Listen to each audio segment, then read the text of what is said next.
Operation सिंदूर पाकिस्तान पर एक आखिरी बड़ा प्रहार था या फिर हिंदुस्तान पाकिस्तान के युद्ध के एक नए दौर की आगाज की शुरुआत।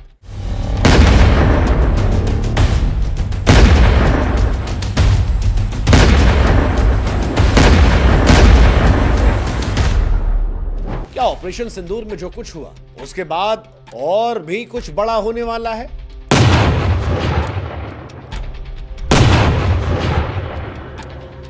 क्या पिक्चर असली वाली अभी बाकी है? क्या ऑपरेशन सिंदूर सिर्फ एक ट्रेलर है जिसमें भारत ने पाकिस्तान को यह बताया है कि पाकिस्तान, हम किस हद तक जा सकते हैं, हमारी पहुंच किस हद तक है और हम तुम्हारे साथ क्या कुछ कर सकते हैं? क्या भारत पाकिस्तान में आगे और ऑपरेशन हो सकते हैं?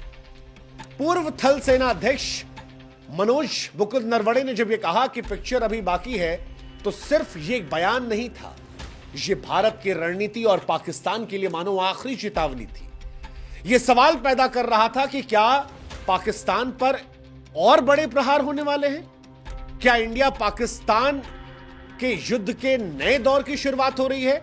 क्या वो जो भारत पाकिस्तान ऑक्युपाइड कश्मीर को अपना हिस्सा बताता था, उससे अब सैन्य नियंत्रण से लेने की तैयारियां शुरू हो गई हैं? क्या सिंदूर जैसे ऑपरेशन आगे और ज्यादा गहरे और ज्यादा व्यापक दिखाई पड़ेंगे? भारत का लक्ष्य इस वक्त स्पष्ट है, आतंकवाद का खात्मा। लेकिन सवाल यह है कि इसकी कीमत क्या होगी? और सवाल यह कि ऑपरेशन सिंदूर जवाबी कार्रवाई था या फिर एक रणनीतिक शतरंज जिसमें अब पाकिस्तान का फैसला तय करेगा कि उसे इतिहास का हिस्सा बनना है या जितना हो गया उतना सहकर चुपचाप आतंकवाद से मुंह मोड़ लेना है। ऑपरेशन सिंदूर का नाम पहलगाम में मारे गए 26 लोगों की विधवाओं के दुख से प्रेरित रहा। ब्रह्मोस मिसाइल से लेकर स्कैल बमों, बंकर बस्टर हथियारों से लैस भारतीय वायुसेना ने पाकिस्तान के मुरीदके से लेकर बवाहलपुर, कोटली से लेकर मुजफ्फराबाद, सियालकोट में लश्कर तैयबा और जैश ए मोहम्मद के तमाम ठिकानों पर आग बरसाकर निस्तनाबूद कर दिया।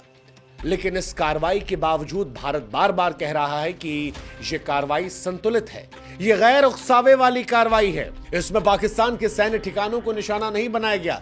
यह सिर्फ पाकिस्तान को एक संदेश है कि हिंदुस्तान अब आतंकवाद को बर्दाश्त नहीं करेगा और अगर बात हिंदुस्तान पर आएगी तो जीरो टॉलरेंस इस बार करारा जवाब दिया जाएगा।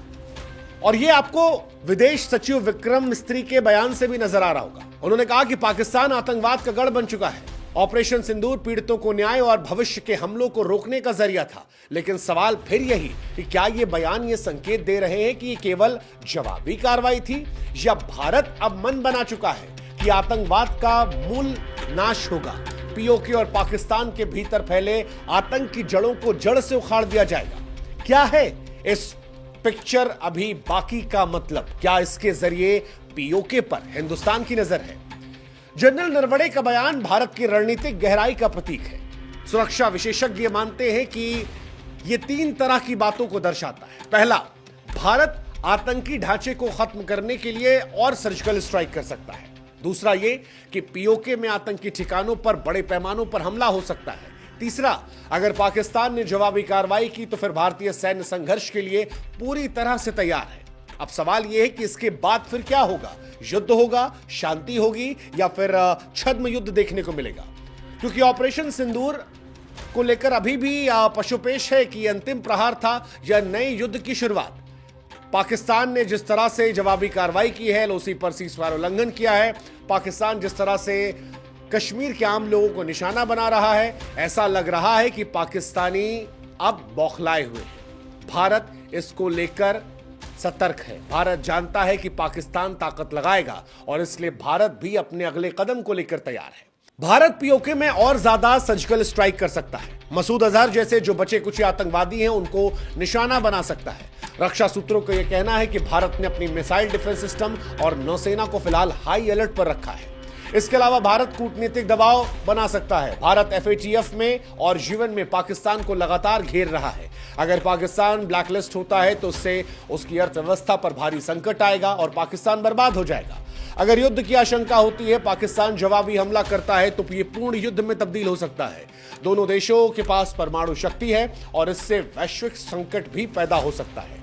लेकिन सबसे बड़ा सवाल जो है वो ये कि क्या पीओके पर कब्जा हो सकता है, क्योंकि बहुत सारे विशेषज्ञों का यह मानना है कि भारत के पास यह सबसे सटीक मौका है पाकिस्तान ऑक्युपाइड कश्मीर को अपने हिस्से में करने का। क्या पीओके यहां से भारत का हिस्सा बन सकता है? क्या पीओके में सीमित सैन्य अभियान शुरू हो सकता है जिसका लक्ष्य आतंकी ठिकानों को खत्म करना और क्षेत्र में स्थायी उपस्थिति दर्ज करवाना? क्या ऐसा हो सकता है? क्या कश्मीर के पहलगाम में जो कुछ हुआ उसके बाद कश्मीरियों का साथ जो भारत को मिला वो भारत को यह एहसास दिला रहा है कि पाकिस्तान के पास जो पीओके है, अगर भारत वहां हमला करता है तो वहां की भी आवाम हिंदुस्तान का साथ देगी? क्या पीओके भारत के पास आ जाएगा? ये सारे सवाल उठ रहे हैं। पहलगाम हमले के बाद भारत कुछ और बड़ा कर सकता है। पहलगाम हमला के बाद भारत ने न केवल सैन्य बल्कि कूटनीतिक दृष्टिकोण पर ही पाकिस्तान को घेरा। आप देखिए पूरी सीरीज है और इसी सीरीज को लेकर यह मन में सवाल आ रहा है कि क्या कुछ और बड़ा होने वाला है, क्योंकि अगर आप घटनाक्रम पर नजर डालें, 22 अप्रैल को पहलगाम में घटना होती है, 23 अप्रैल को सिंधु जल संधि निलंबित होती है, फिर अटारी वाघा बॉर्डर जो है बंद कर दिया जाता है, पाकिस्तानियों का वीजा बंद होता है। 26 अप्रैल को आतंकवादी ठिकानों पर छापेमारी होती है और सार्क वीजा सुविधा जो है समाप्त कर दी जाती है। 28 तारीख को पाकिस्तान के नागरिकों को यहां से 9-2-11 करवा दिया जाता है। 30 अप्रैल को पाकिस्तान पर डिजिटल स्ट्राइक होती है। उनके तमाम यूट्यूब चैनल्स, उनके तमाम जर्नलिस्ट, उनके तमाम वेबसाइट्स, उनके तमाम ऐप्स को हिंदुस्तान में बैन कर दिया जाता है। फिर 2 मई को IMF में पाकिस्तान के लोन की समीक्षा की मांग की जाती है। पाकिस्तान के ऑनलाइन पेमेंट गेटवे पर बैन लगा दिया जाता है। 3 मई को क्रिकेट और तमाम आयोजनों पर पूरी तरह से रोक की बात आती है। 7 तारीख को होता है ऑपरेशन सिंदूर। अब अगर इन घटनाक्रम पर आप नजर डालते हैं तो ये कदम दिखाते हैं कि भारत आतंकवाद के खिलाफ एक बड़ी लड़ाई लड़ने को तैयार है। ऑपरेशन सिंदूर को लेकर इसीलिए सवाल है कि क्या यह अंतिम लड़ाई है या एक नई लड़ाई की शुरुआत है? क्या ऑपरेशन सिंदूर आतंकवाद के खिलाफ अंतिम अध्याय था या नहीं? क्या भारत का लक्ष्य अब आतंक के मूल स्रोत का नाश है? क्या पीओके को भारत वापस लाना चाहता है? भारत सर्जिकल स्ट्राइक क्या 3.0 की योजना बना रहा है जिसमें ड्रोन, साइबर हमले, विशेष दस्तों का इस्तेमाल होगा? क्या भारत मसूद अजहर को फिलहाल प्राथमिक लक्ष्य बनाए बैठा है क्योंकि वो जिंदा है? ये सारी चीजें, हालांकि इसकी कीमत भी होगी। एक पूर्ण युद्ध दोनों देशों की अर्थव्यवस्था को, जनता को, क्षेत्रीय स्थिरता को तबाह कर सकता है। परमाणु हथियारों की छाया भी इस खतरे को और गहरा करती है। लेकिन इसके बावजूद ऐसा लगता है कि जो प्रधानमंत्री मोदी ने कहा था कि मुझ में रिस्क लेने की क्षमता बाकी लोगों की तुलना में कहीं ज्यादा है और दुनिया ने अभी मेरी रिस्क लेने की क्षमता को देखा नहीं है, इसीलिए ऐसा लगता है कि भारत जीरो टॉलरेंस नीति के तहत इस बार स्पष्ट है कि आतंकवाद का पूर्ण खात्मा हो, चाहे कीमत जो कुछ चुकानी पड़े। भारत वो कर भी रहा है।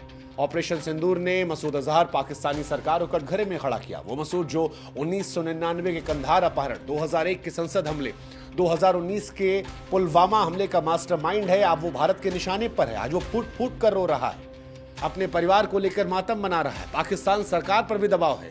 संयुक्त राष्ट्र FATF में पाकिस्तान को आतंकवाद का प्रायोजक घोषित करने की भारत ने मुहिम तेज कर रखी है। सिंधु जल समझौता हमने बताया ही किस तरह से पाकिस्तान को बर्बाद करने के लिए काफी है। अंतर्राष्ट्रीय समुदाय पर भी फिलहाल भारत की नजर है कि क्या अमेरिका, ब्रिटेन, फ्रांस, UAE जो भारत के साथ खुलकर खड़े हैं, क्या वो पाकिस्तान पर दबाव बनाएंगे? क्या वो चीन पर दबाव बनाएंगे? और अगर ये दबाव बनाते हैं तो क्या पाकिस्तान दुनिया में अलग थलग हो जाएगा?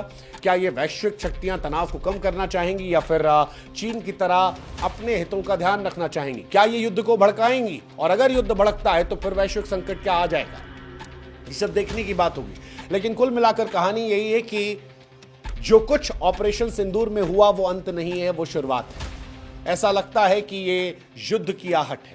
ऑपरेशन सिंदूर ने भारत की सैन्य ताकत, आतंकवाद के खिलाफ उसकी अटल प्रतिबद्धता को दुनिया के सामने रखा है। लेकिन जनरल नरवणे जब कहते हैं कि पिक्चर बाकी है, ये बयान इस बात का संकेत है कि कहानी का अंत नहीं बल्कि एक लंबी निर्णायक लड़ाई की शुरुआत। भारत अब आतंकवाद के स्रोत, चाहे मसूद अजहर हो, पीओके में आतंकवादी अड्डे हो या उनके पनहगार मददगार, उनको खत्म करने के लिए पूरी तरह तैयार है।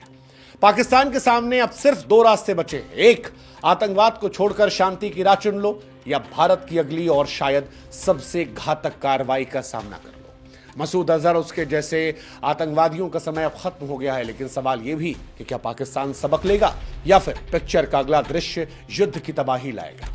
पिक्चर वाकई में ऐसा लगता भी बाकी है और इसका अंत शांति में होगा या खून खराबे में, ये दोनों देशों के अगले कदम तय करेंगे। जय हिंद, जय भारत, नमस्कार।